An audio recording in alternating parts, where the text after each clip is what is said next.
Hello, everyone, and welcome to Quantum Realms 2022, where this year's theme is Power, Integrity, and Truth. Quantum Realms is a yearly conference hosted by the inspirational powerhouse, Candace Krall-Goldman. And today we've gathered a panel of talented quantum healing practitioners from a variety of backgrounds and experiences to do a deep dive into this concept of truth. Also this week, to celebrate Quantum Realms 2022, on Candace's YouTube channel, Quantum Healers, you'll find a variety of fascinating and informative videos on all sorts of topics, including other roundtable discussions on the concepts of power and integrity. So without further ado, let me introduce our panel of speakers. My name is Allison Brown. I'm a Reiki master and a quantum healing practitioner, as well as an author of a couple of books. The first was The Journey Within, A Christian's Guide to 14 Non-Traditional Spiritual Practices, and my newest book, just released, Love Notes from the Animal Kingdom. We also have my co-moderator, Donna McMurtry. She's coming to us from Colorado, and Donna is a quantum healing practitioner, co-author of the Golden Age series set in Atlantis, and New Earth Healing, both of which were published under the author name of Dee Adair. We have Tena Dodds coming to us from New Jersey, who is a beyond quantum healing practitioner, spirit releasement therapist, and intuitive empath. Tena's passion is helping others remember who they are and helping them stand in their highest expression of self. We have Heather Hink coming to us from Tennessee today, who's a beyond quantum healing practitioner who conducts individual client sessions as well as group hypnosis sessions. Heather also creates guided meditations for energy healing and to help clients prepare for their hypnosis sessions. And we have Iris Krstanovich, also coming to us from New Jersey. Is that correct? Yay. She's a spiritual intuitive and beyond quantum healing practitioner. And Iris's calling is to assist in the restoration of lost matrices of paradise realms. As a reminder, all of our contact information can be found in the description box below. And if you haven't yet done so, please like this video and subscribe to this channel so that you can stay abreast of everything happening in the areas of quantum healing, past life regression, as well as consciousness exploration. So I'm going to turn it over at this point to my co-moderator, Donna, to get started. Thank you, Allison, for that beautiful introduction to this round table and to each of us. Appreciate it. So like all words on all language, the word truth, which we're discussing today, has its own morphic field, right? A field that contains the energy of all of humanity's experiences that relate to that word or that concept, as well as the teachings and the beliefs that surround it. So, for instance, the word truth is often used in a lot of religions, or maybe all religions, and frequently argued in academia. And there's just a lot of experiences that centuries upon centuries of people have had surrounding this word. So the importance of discussing a specific word and or concept is to kind of intentionally examine what's in that morphic field and then charge it with the energy or the ideas that will serve the highest and best for all of us with that word or that concept, thereby expanding, hopefully, and up-leveling and changing its morphic field to some degree that serves us. So that being said, our first question today is, how else does this discussion on truth serve us, serve humanity? What is the practical application of contemplating this concept, of expanding it, understanding, and then using this concept or this frequency of truth?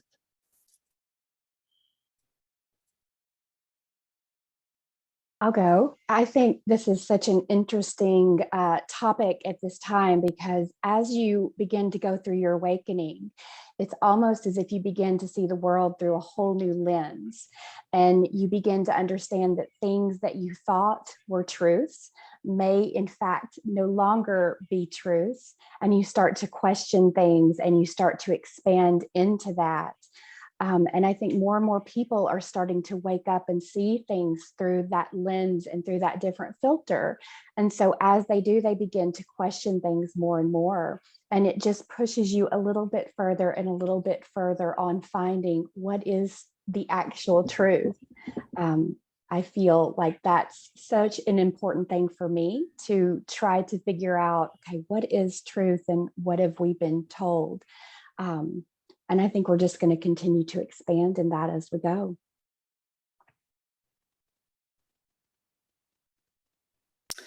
What else do you guys, Tina, do you have an explanation? Why is it that we need to talk about this? Why is this important? I feel like with the amount of deception that we're faced with in our world, the ability to discern truth is paramount, not only to our health and our well-being, but in general. Like, it can actually, in today's world, it can actually be dangerous when we're not aligning with the truth or we don't know the truth.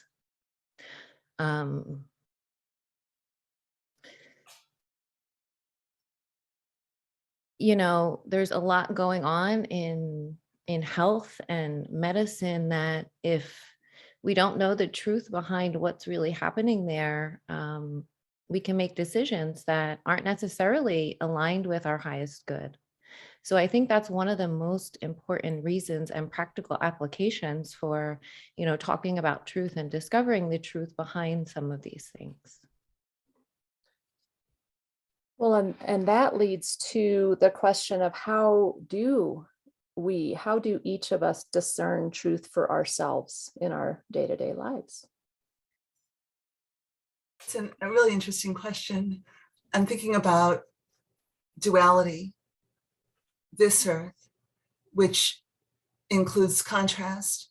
And so many of us have been trained to look at the contrast of the world and then to try to go in and understand what's true for us. And I'm really looking forward to the day when we have enough located within ourselves of what truth is, so that we can begin to spearhead truth from within and not necessarily need the contrast of this earth that's obviously going through a really major transition. Thank you, Iris. I love that. So do you think that it's making it more evident with the things that are going on in our world today? Is it pushing people into a corner where they absolutely have to figure out what it is that they believe in? What is their truth? Do you think that it's happening more frequently, I guess, in this time in history? Absolutely. Yeah, I think it's a beautiful process, because when I'm observing everybody, I mean, every single person that I come across and have a conversation with, they're absolutely being backed into a corner of, you have to choose now. You have to choose what you want to believe in. You have to choose what you want your truth to be. No And more to me, fence it's beautiful. sitting. What's that? Yeah, no No more fence sitting fence anymore. You have to choose what you're going to stand up for in your life too. You know, we can't just sit back in our lives and just allow somebody else to dictate how we're supposed to live it and what we're supposed to do with our bodies and with our choices. We're having to make some tough decisions, and there are some people that are being pushed into standing up for themselves in a way that they've never had to do before, which can be very scary, but pushes you into your power. It makes you become more powerful, which is also what we're moving through. We're standing in our power and becoming these new beings that don't need all of this control that we've had in our environment for so long. Right. And Heather, one of the things that you just mentioned, I wrote in my book as well, which was to try to help encourage people to figure out their truth and then Yeah. have the courage to stand in it, because a lot of times the things that we think we believe are really the beliefs of others. And so how do we even discern that? How do we figure that out for ourselves? Is this our teacher's belief, our parents, our preacher, or whatever? So where are these beliefs coming from, and is it truly ours? And so I think with this discussion of truth, we would be missing out a huge chunk if we don't talk about where are those truths coming from and how do we discern those. Yeah, we do that in our hypnosis sessions, don't we? When we're bringing up energies within the body that are trapped, you ask, is that yours? Did you put that there? Or did you take that energy on from somewhere else? And whose is it and where did it come from? And a lot of times it's the programming and the belief systems and just the things that we've packed on throughout our lives. And so I feel like these energies and the things that are coming to the surface are starting to really push those energies even more. You don't need a hypnosis session or an energy healing session. You're just being faced with it. And you have to look within and figure out, is that mine? Is that someone else's? So, yeah. Start to unpack our internal worlds. Yeah, Oh, goodness. It's a crazy process, isn't it? it is. Humanity tends to define truth as logic and facts. How do you guys, or what have you heard or observed with how higher beings and higher selves define truth? For me, I feel like this is a resonance. Like we look at everything from a scientific perspective, or like you said, the programmed belief systems that we're given. I think the higher beings feel into the information. They feel into the truth. They can connect with a resonance, which for me is something that we will eventually be moving into more, being able to feel into what is truth and what is not truth, as opposed to just reading something or hearing something or watching a video. So I love that we're sort of moving into that higher dimensional way of being able to connect with the truths and the information. Tina, you had something to add. Yeah, I was going to say that I do think it's important that we use logic and facts when discerning truth, but that we also balance that out with the heart energy.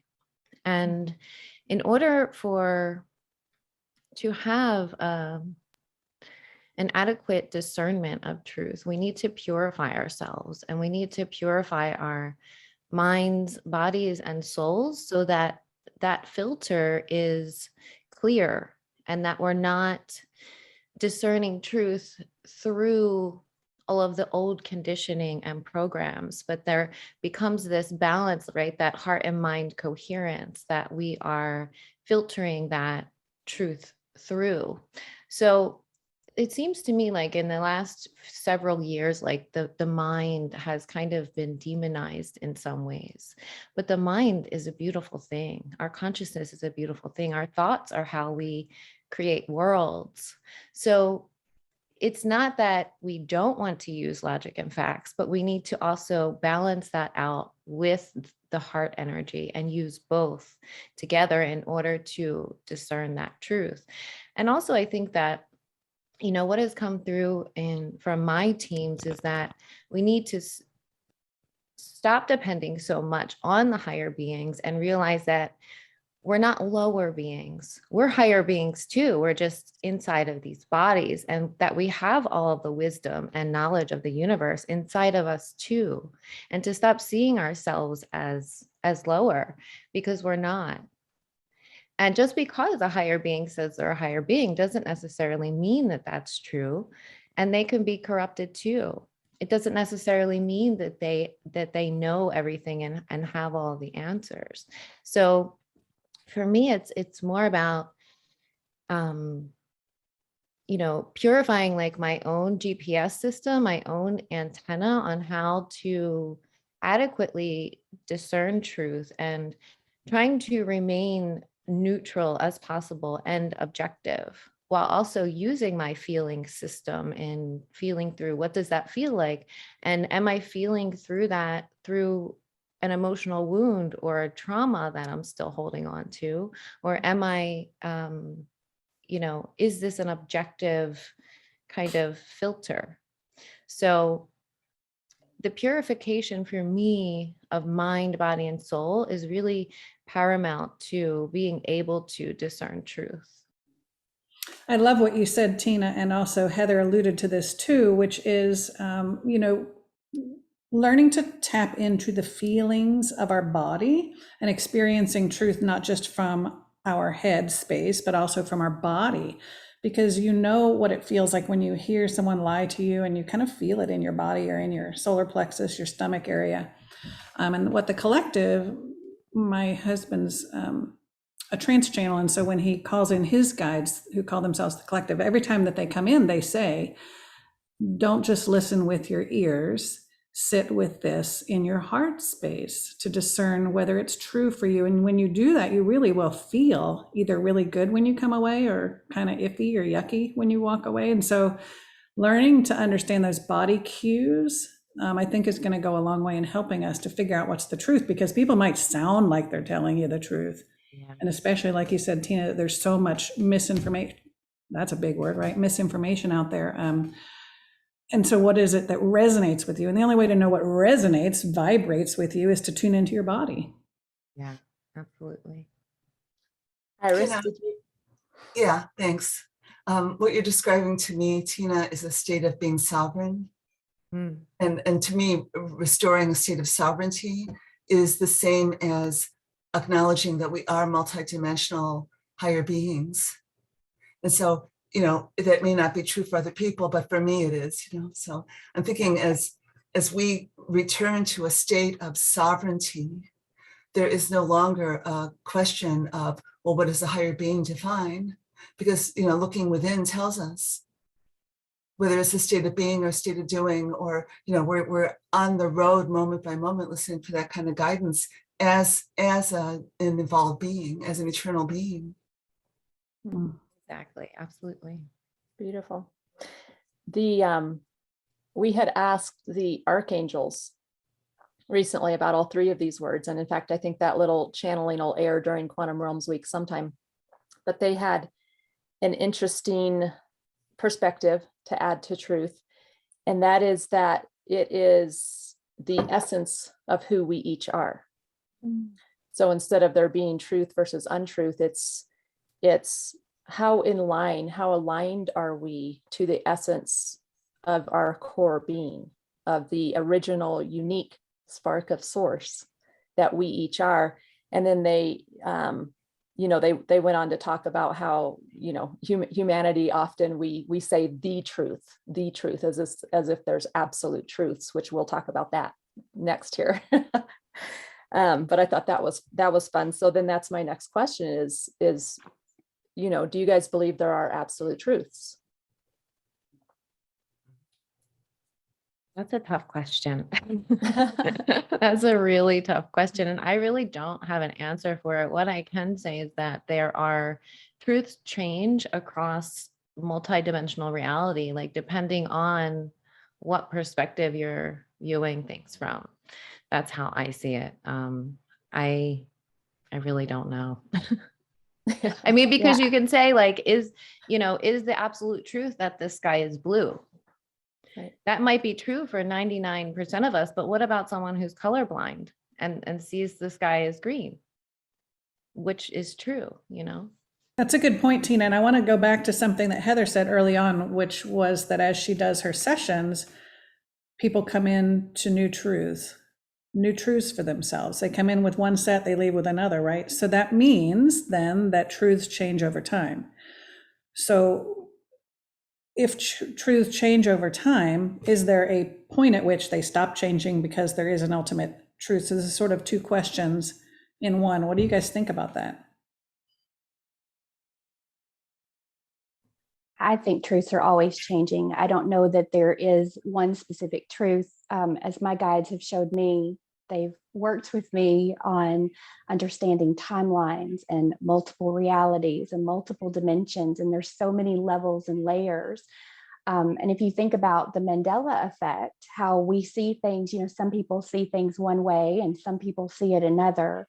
And it's like Tina said, there's multiple truths to that. So which one is correct? it's almost like what you're in vibrational alignment with is the truth that you may see, but someone who's in a different vibration may see a completely different truth than you. I thought it was interesting. I recently had a question in a session about the earth. This is a hot topic. Is it flat? Is it round? What shape is it? And the guides have brought through multiple times. It's neither. It's the perception of the person. It's a geometric shape. It's a sacred geometric shape. If you could see it from a higher perspective, it doesn't look really like either. It's a little different. But there are people who believe so strongly that it's flat and it's a disc, or it has a dome. And then you have people so strongly that believe that, but it's really the perception of the person and how they see it. And I think these are just always going to be shifting because there's so many versions of the truth. There's not just one. I like how you described it, Allison. Like you're saying, like we're kind of weaving through all of these things and unveiling and uncovering, and then possibly coming to the ultimate truth as we purify. So It does seem to me that if it's true that eternity is a true source word, that what you just said, Tena, is right on. As we get closer and closer to an original nature, which I believe is ascension, I believe it anyway, that eternity carries an absolute. And I'm thinking about the fifth dimensional technology of taking quandaries or paradoxes and placing them in the heart so the heart can distill and return something as a deeper truth to us. It tells me that the third dimension carries inherently multiple truths. And that's how we learn and grow and grieve and teach, heal. Right, Iris, it's purposeful then, right? It's purposeful. And so what's interesting is because of my husband's channelings, I've kept every single transcript and I've put it in one huge document so I can go through and find things. So in preparation for today's roundtable, I put in the word truth, of course, and there were hundreds. And so as I went through them, I realized they were always saying your truth, discern your truth. What is your truth? Sense into your truth, except about 2 times. And that was when they said, and I've specifically asked, tell me the ultimate truths. What are they? Tell me. And they were like, no, there isn't. But the only 2 that they said was that, number 1, you are the essence of God, source, divinity, whatever you want to call that. You are that, and we are all one, essentially. So if you were going to say that there's any universal truth, that is the truth. We're all one, and we're all of that same energetic source. I love that, Allison. And another way to say that is the book Power versus Force. I don't know if you guys are familiar with that, by Dr. David R. Hawkins. I love jumping in and out of that book every once in a while in relationship to specific subjects. And so I was like, oh, I wonder what it says about truth. And it resounded with that exact thing, with that exact same answer, is that the only absolute truth that they could find is awareness itself, or consciousness itself. Mm-hmm. The, Go ahead, Iris. The teacher, the Sufi master Llewellyn Van Lee, suggests that the concept of oneness only actually made it into this field around the year 2000.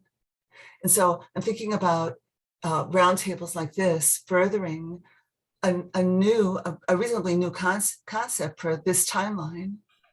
Just talking about it, opening it, that we couldn't maybe have even done a conversation like this even 25 years ago, because we just didn't have the bandwidth to be able to contain it, right? Fascinating. And so that sort of leads us into the next obvious question, which is, what do we do when my truth collides with yours? How do we navigate that? And how is that beneficial, or is it?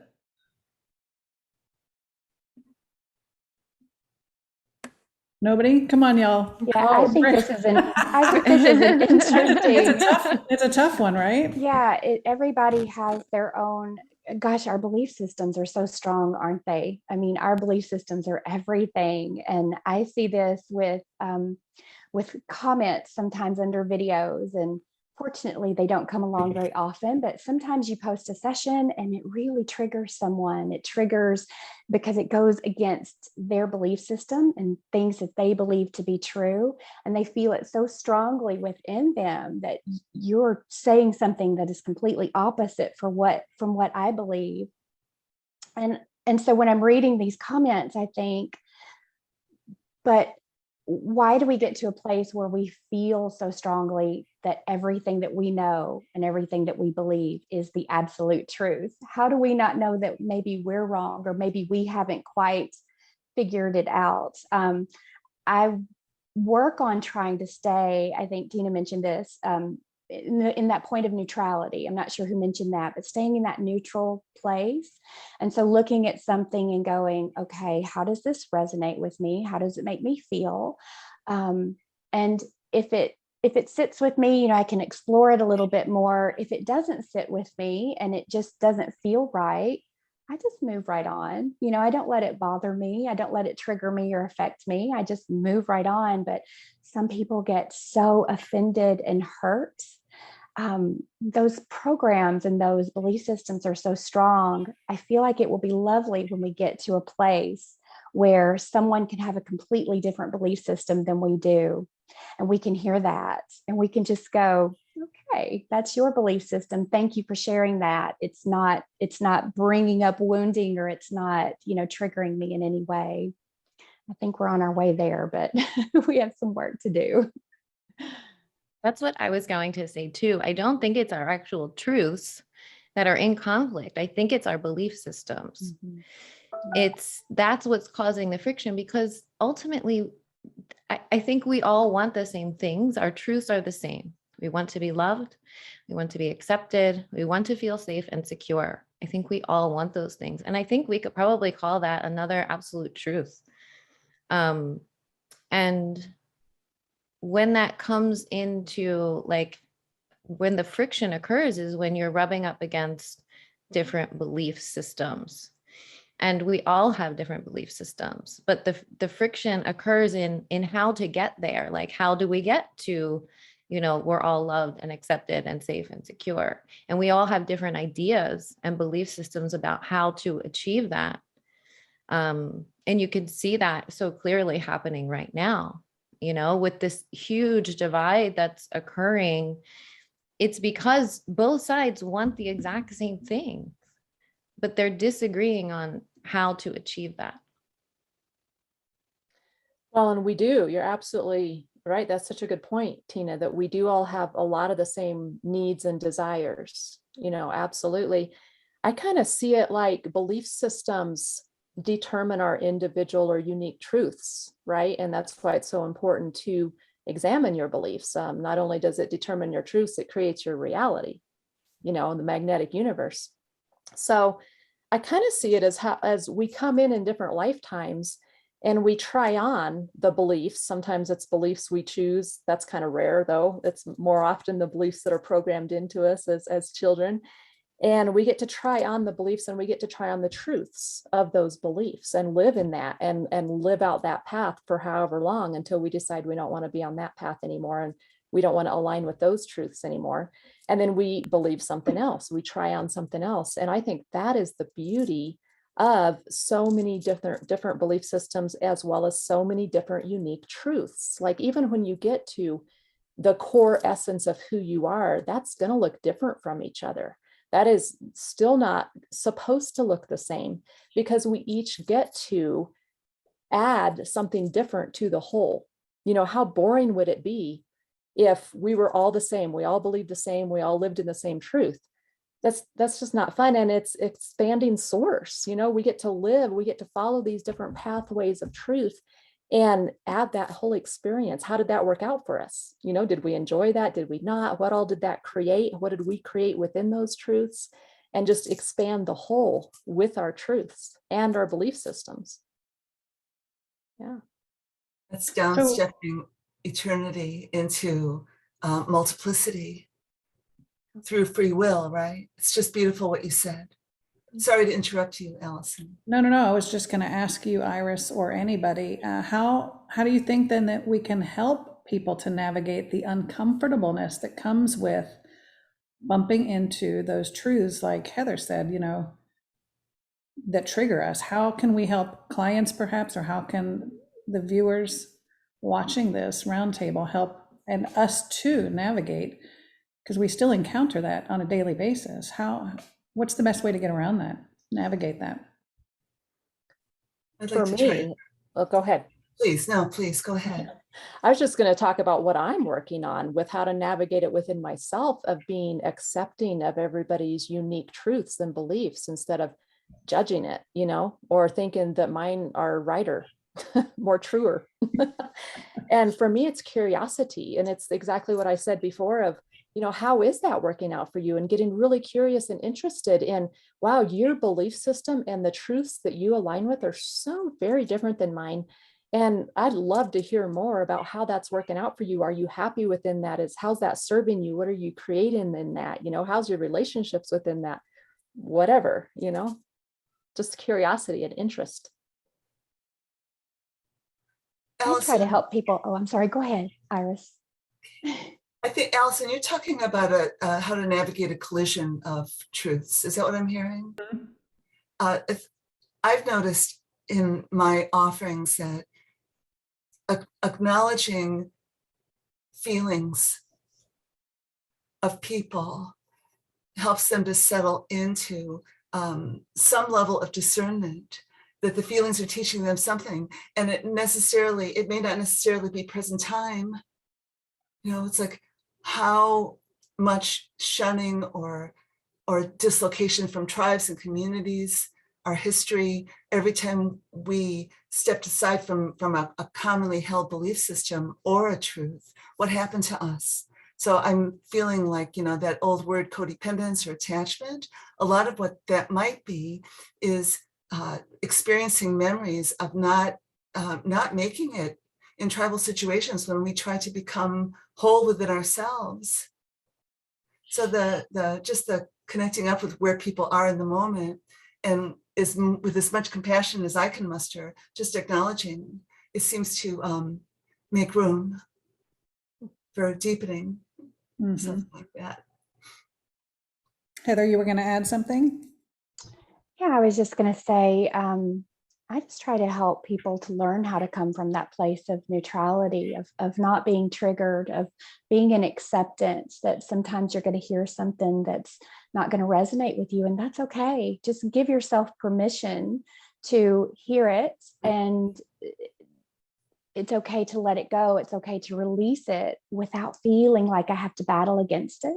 I try to sort of weave that message in with my videos, and even with the stuff that I put out. Please do not feel like you have to believe every single thing that comes through a client session or one of my videos. It's like we're all just trying to put together these pieces of the puzzle, and we all have different pieces. And it's okay that our pieces look different. Sometimes they fit, sometimes they don't quite fit, and that's okay. Just giving yourself permission that it's okay for us each to be in different places and have different parts of that puzzle. We're all at different levels.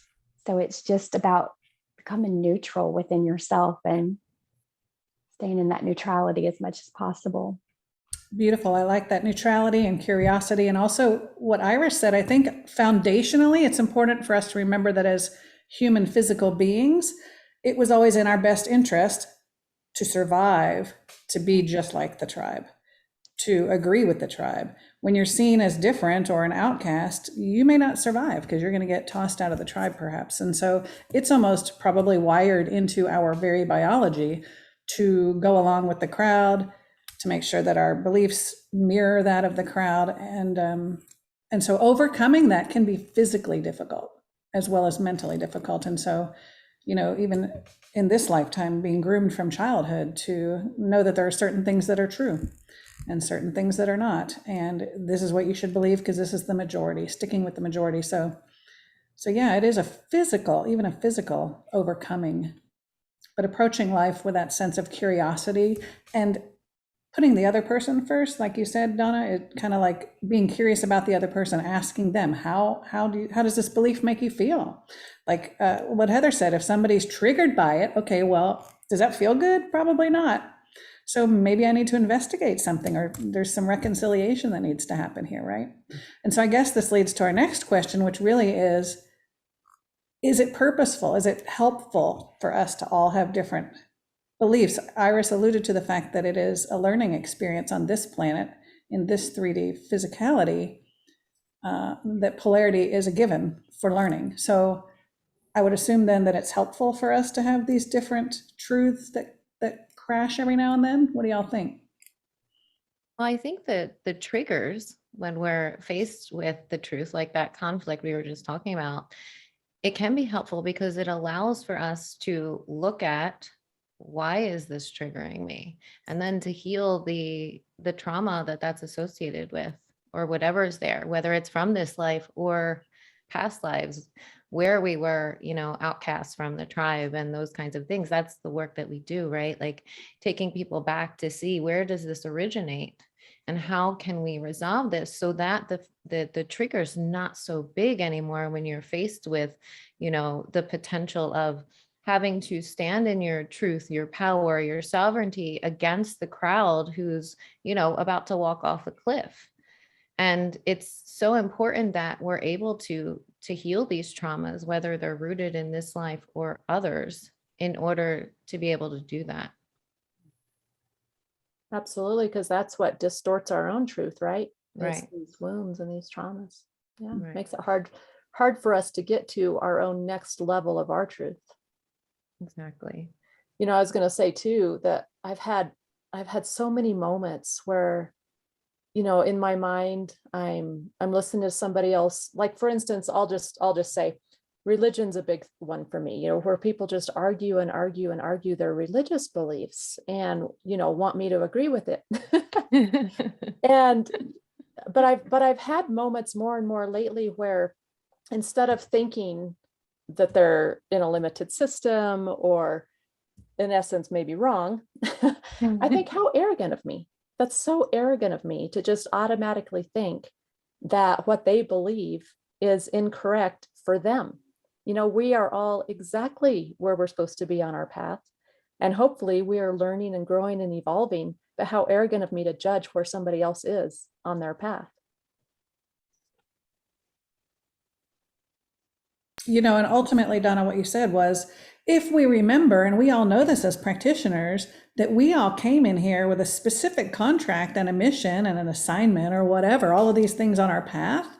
So we're going to have different truths because we're on different paths. So like you said, I might be Christian, I might be an atheist, and those are purposeful for what I wanted to learn this time around. So for you to tell me that this religion is wrong or it's not true isn't accurate, really, because it is my truth for a purpose, right? And so if we can remember that foundationally, we're purposefully different because of our mission on this planet and what we came to accomplish, I think that would solve a lot of those judgment problems. Can we just let everybody have their truths? Yes. Can we? Can we? I'm working on it. Judgment has been a big thing in my reality lately that I've been working on as well. Being able to look at somebody else and the choices that they're making, and they may be completely different than the path that I'm on, but who am I to say that their path is wrong? I mean, in this work that we do, we see that there is a purpose for everything, even the hard times, the hard things that we go through.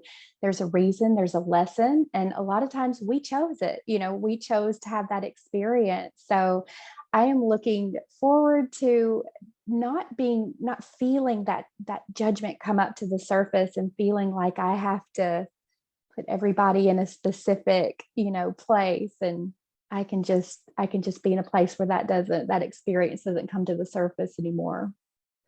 Well, and how beautiful, because you can apply, instead of judgment, you can apply that knowing to, I know for sure this is not my truth. I know for sure this is not a path I want to step onto, right? And instead of putting our focus into trying to convince that person that they're wrong because they're different, just, wow, thank you for that, whatever that energy is that says, no, that's not for me. That's a really good point, Donna. I like that. So it does serve a purpose in that watching your truth helps me to define my own. I like that too. I want to go back though to this idea of beliefs versus truths. Do we think that that's the same thing? And even if so, how do beliefs differ from opinions? Another big topic. I love these loaded questions. So loaded. Anyone? I Is think there a this one's- difference between a belief and a truth? This one's hard. I feel like beliefs, I don't know, your beliefs become your truth. I can remember my guy having like a download one day, and they showed me like everybody has like a box that they're carrying with them through life, and in that box they put things from their parents that their parents tell them, and they put things that their teachers tell them, and they put things that their friends tell them, and then I'll pick up this belief system and put it in my box, and we walk around, and it's almost like we look at each other's boxes and go, wait a minute, yours has got some different things in it. And we judge each other based on the belief systems that's in the box. But those are so powerful for us because we feel like they're our truths. I think opinions is like we just have opinions about everything. But to me, belief systems and truths can be very, very closely intertwined because they're so strong and they're so powerful. Even if you think about when you cross over, if a soul crosses over and they have the belief system that they're going to a specific place, like a underworld type of environment, they can create that for themselves because that becomes their truth, that becomes their belief, and they can experience that until their soul is ready to wake up and move along.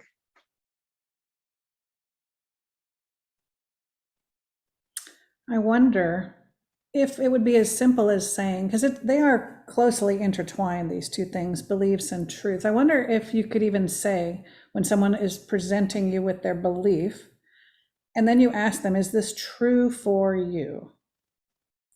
And so it takes it to another layer, really, of asking them to find that internal resonance or not, perhaps. So maybe all of those beliefs are the things we've, like you said, put into our box that have been accumulating from our history on this planet. And we don't stop to ask, is it our truth? I don't know. What do y'all think? I think they're absolutely intertwined because from a perspective of how we each create our own reality, we do that based on our beliefs. And a lot of times we're not even consciously aware of a lot of the beliefs that we hold. If you guys are familiar with Theta Healing, I think it's such a beautiful thing because you can go through in any area of life, or, let's say, for instance, you have a relationship that you want to heal. You go through and test your body on what do I believe about this, off of a list of beliefs. And, you'll come across stuff that you're like, wow, I believe that. And yeah, you've created now that relationship that maybe isn't so great based on a belief you didn't even know you held. So that's such an importance that your belief system, I think, is our perspective, right? It's our perspective on our world and ourselves and everybody in it. So it's how we create our reality and our truth. That's why I love the perspective of truth as defined by humans. We relate that to beliefs, but as defined by the soul from outside of being incarnated, it's who you are. It's your awareness or your consciousness itself. So I think we're talking about two different concepts here, truth as humanity defines it, or truth as the soul defines it. And I think truth as humanity defines it is absolutely beliefs. It's our beliefs. Good point. But I like truth as the soul defines it, as the core of who I am, the unique spark of source and divinity that I am. Because that gives me. I want to bridge these two women. It's really beautiful to see the way what's emerging out of listening to Allison and Donna. It's like when you said, Allison, is this true for you? I began to, in my own being, sense that it was a bridge to stepping out of duality. It takes, it's like, I don't know what I'm saying right now exactly, but moving out of duality into the soul's truth, which is eternal, which is awareness, right? I know that, you know, that old Rumi poem, everybody knows this one, out beyond all right and wrong, there's a field. I'll meet you there, right? So asking someone, is this true for you? It seems like it sets in motion something that's really timeless, beyond the story of right and wrong, beyond duality. And it then begins to release the need to continue to live in an older system that requires right and wrong and good and bad and black and white. Thank you, both of you, for what you just did. I thought that was really beautiful. And thank you, Iris, for the synthesis. This is exactly what we were hoping, to accomplish organically through this conversation. That's why we came together, to have these realizations and understandings. Thank you, Iris. You're so good at that. Thank you. What have we not covered, Miss Allison?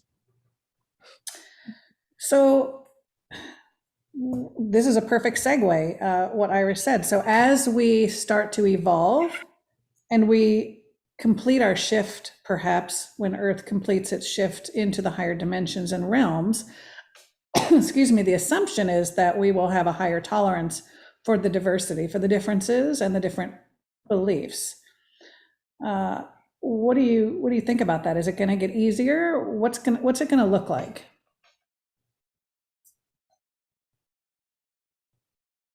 I think it's going to get harder before it gets easier. I think we have a while to go before we shift as a collective. Like, there are pockets of us shifting, right? But as a whole, I think it's going to be a while before we get to that place. My vision for humanity is that we recognize the interconnectedness between each other. And then there's a reciprocity that happens, a give and take, and a full acceptance of our differences, our diversities, and, who we each are individually within the one.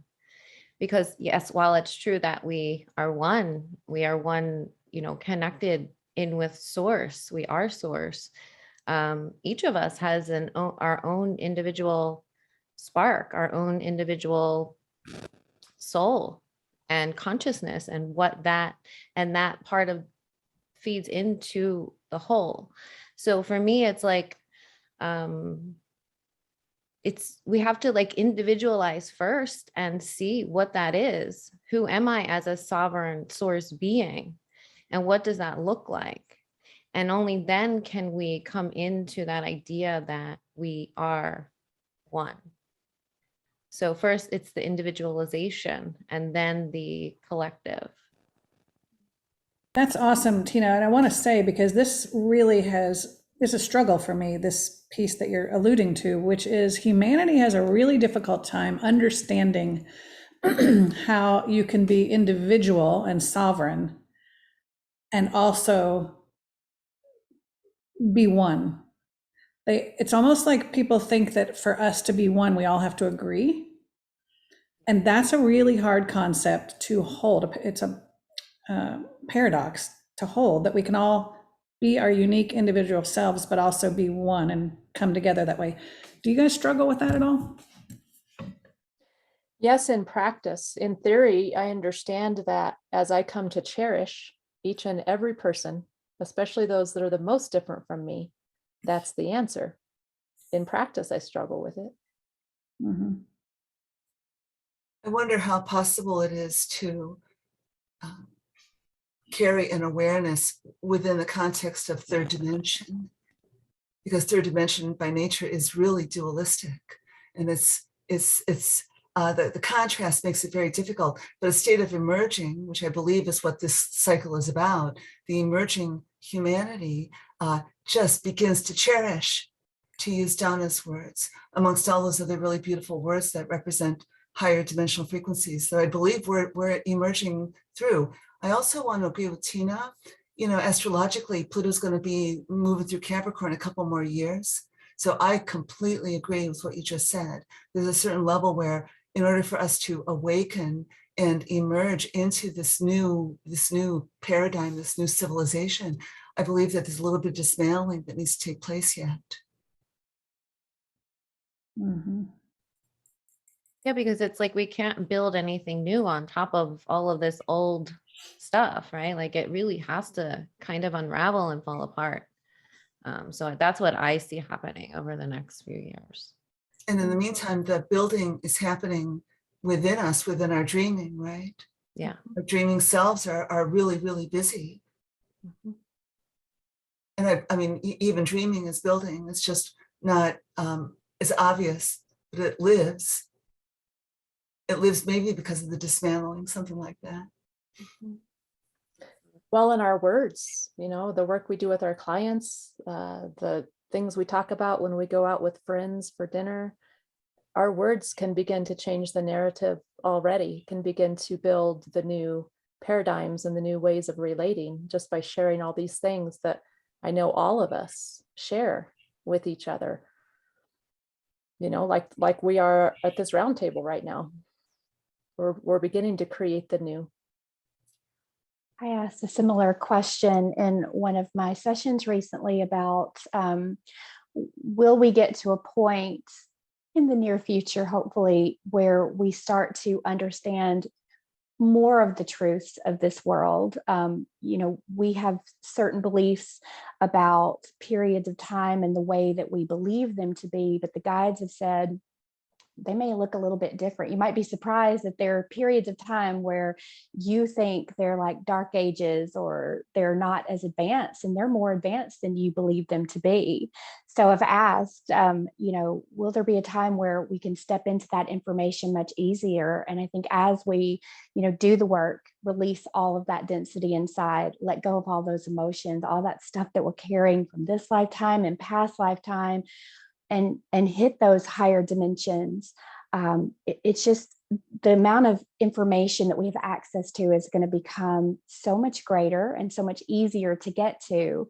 Like the libraries, I don't know if you've taken clients into those libraries where it's just massive amounts of information that you can just find anything that you want access to. But it's like Tena said, we've got to do the inner work first in order to raise to that point where it's going to be easy to access and bring forward those truths that maybe are a little different than what we believe at this moment. And hopefully that'll be an inevitable byproduct of this expansion and this evolution. Not to get too far deep into the weeds with the extraterrestrials, but it is interesting when we talk to our extraterrestrial guide who's in 5D on a ship above Earth, and on that ship are other races of beings, some of which are reptilians who have a bad rap, right? But the point is that they don't necessarily hang out and go to dinner together, right? But they work together and they exist together and they're fine with each other, even though they're quite different race-wise. And so it'll be a beautiful thing when we get to that point on our planet, when we can all learn to work together and cohabitate. And you don't have to go out to dinner with them. You don't have to necessarily agree with their belief system, but you are fine with it. We're more tolerant. Well, and I think inherently that comes from having a larger, much broader perspective, right? Acceptance in general of each other's beliefs and truths and desires and trajectories and paths that we're all walking, so I think that's part of this great awakening, right? And this huge frequency shift, up-leveling everybody, is to get us broader, get us expanded, get us bigger, because then inherent in that is acceptance of each other, then coming to a point where we see the beauty of the variety. And like Iris, go ahead. Kind of like what Iris was talking about, is as we evolve into that, hopefully it will become just second nature, because it is so darn hard every day. But I think it's purposefully hard because that's why we're here, right, Iris? You said inevitably with the polarity, we're here to learn and grow. And so growing involves some degree of pain and difficulty and challenge. And so I'm just hoping that as we evolve into that 5D and above, it'll just be part of who we are. And so it won't be such a struggle. Well, and I think the great awakening that's happening right now is, you could sum it up by saying we're all coming to that question of how's this working out for us on a personal and a collective level. How is the way we've been doing everything really working out for us? And each person is coming to that realization of, yeah, I don't like this. This is not working out for me, and it's not working out for us. And it's really, really fascinating to watch that happen collectively. Mm-hmm. This has been beautiful. And so, kind of to wrap it up and end on a fun note, what do you all have in terms of session stories or experiences when you take people into past lives and you get conflicting information? Perhaps this person was around Jesus and this one was around Jesus and their stories don't jive, or whatever. So how do you handle those conflicting stories if you've encountered that?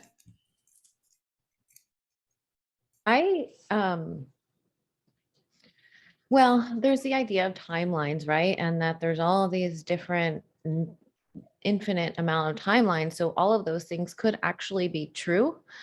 There's that perspective. The perspective I've been taking more lately is that it doesn't really matter in the end. Like if that person is receiving the healing that they need, then it doesn't matter and I don't need to figure it out. Like that's kind of where I'm at with that right now. I agree with Tena for sure. I think our universe is so much more infinite than we can even begin to wrap our human minds around. And I think there are probably, if you think back to the time of Jesus, there may be so many different timelines that he created as he went through his life. And on each one of those timelines are different people having different experiences. So which one are they tuning back into? I feel like there's probably multiple versions of every story, maybe with slight differences, not huge versions, but we just don't even have a full understanding of what is really how that works. I would love to know. I also think that we can like when we're planning our lives to come in here, we can pull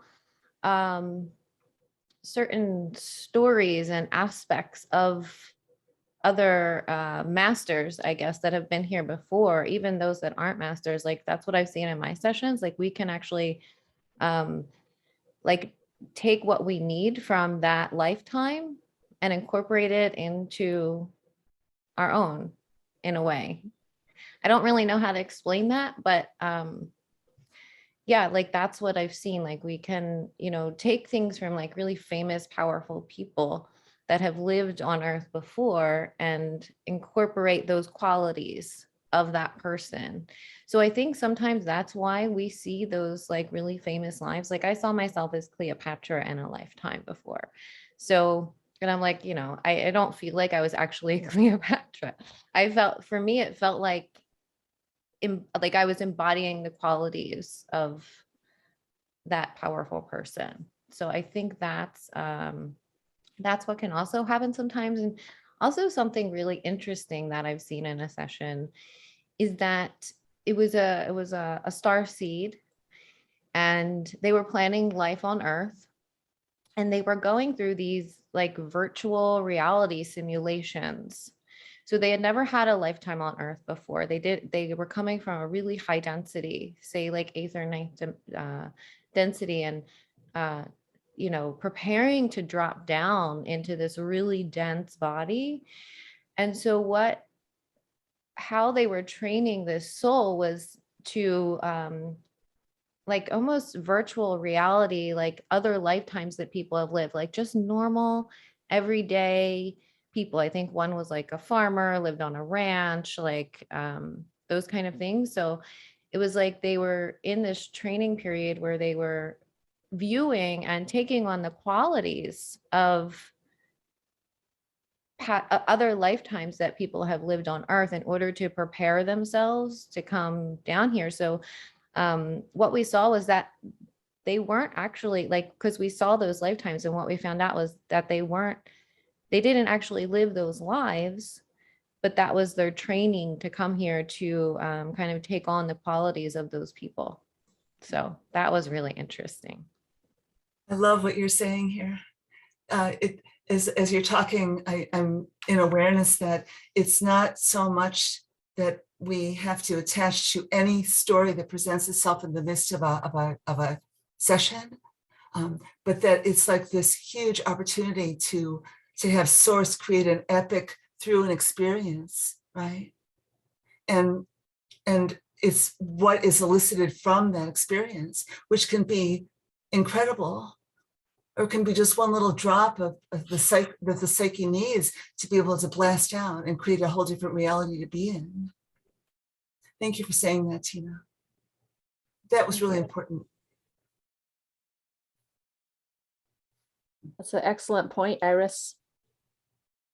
I was thinking about, there was a client I had who had experienced a lifetime with Hitler in it at a huge distance. It wasn't like close to Hitler, but it was such an alternate timeline because Hitler wasn't really evil in it. Which I've heard, theories and stuff like that what else was going on that we don't know about, that we vilified him so much, which, I agree, he did a ton of horrible stuff that I know of. But, it just brought into my awareness this whole idea that we play all these stories, all the ways that there is to play them. We act those out, all the ways that there are to act those out.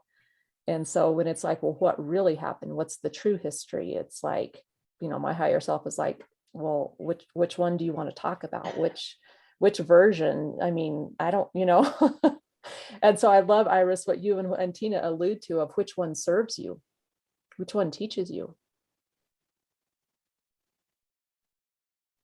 Yeah, so as we move into these perhaps even more challenging times ahead, I think it is very important, as we've kind of alluded to over the past hour, to tune into ourselves, our bodies, and look for that resonance so that we know how to proceed, rather than searching externally to ourselves, perhaps as much, and to approach life with curiosity and tolerance to the greatest degree possible. What other closing remarks do you think are important?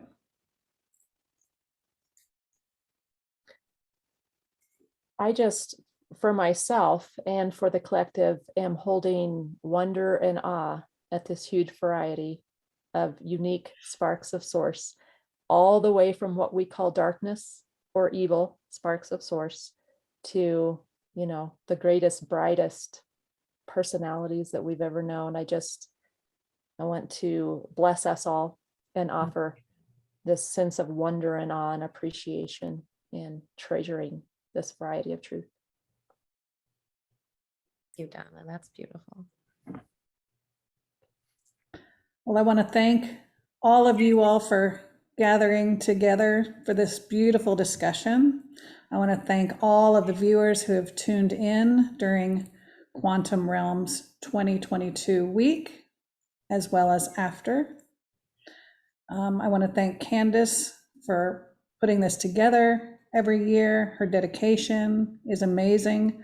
What she has done for humanity is inspiring, and we love her. And feel free to continue to check out her YouTube channel, Quantum Healers, as well as her quantumhealers.com website, particularly if you're interested in taking that Beyond Quantum Healing class and learning how to tap in and work with clients in such an intimate and special way. It's a beautiful modality that Candace has gifted to us and to the world. So thank you again to all of our viewers and everyone who's tuned in. Have a blessed week and an awesome 2022. Thank you all. Thank you, Allison. Thank you, ladies.